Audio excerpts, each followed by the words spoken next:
Hello, Julie here. I'm here to show you our new calendar control that we have available to us in model-driven apps. So we've had custom controls for a while. We currently have a calendar control that's been in use for some time. We've been given this new one, calendar control V2, and it's got some new functionality. It kind of looks and feels more like Outlook, and its general availability is now. So let's go ahead and I'll show you how to configure it, and then I will show you how to use it and how to make it work for you. So first of all, I'm going to save you some time hunting around looking for how to configure it by telling you right now, just start off going straight to the Classic Solution Explorer. I know that it's not where we want to be doing our work, but it's what we have available to us for configuring these controls. So you'll see here that this solution is rather empty. It only has in it what I need. So we'll look at the activity entity. Here we have our entity definition. Let's go over to controls and add the control. As I said, we're looking for calendar control V2, and we will add it here. We're going to make sure to select that we've got it for the web.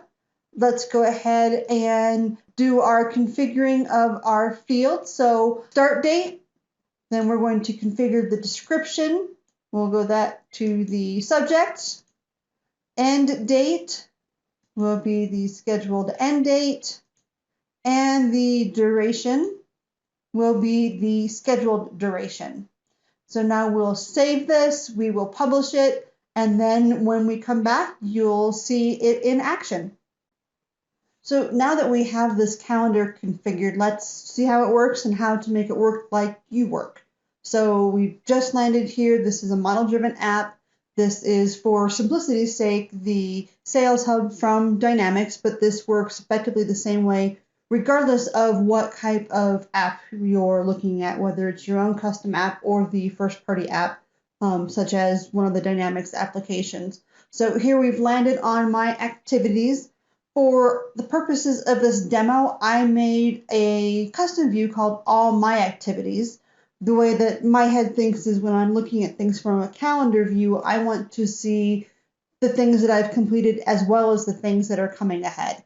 So we're here looking at the day view, but we can switch it out to the week, and then we'll see more things that had happened throughout the week, as well as we have a month option to see more things that have happened or will be coming up throughout that time frame.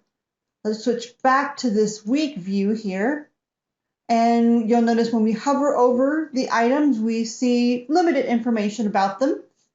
Doesn't matter which one we're hovering over, we'll get effectively the same information, which is going to be the title of the activity as well as the timing of the activity.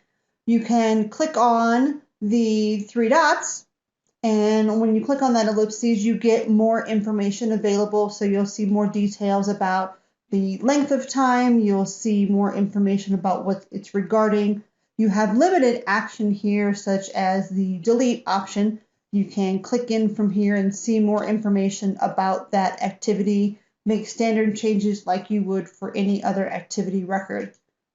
Now, when we go back here, you'll see that we lost the view. We were looking at it from a week. We can switch it and go back to that week anytime we want to.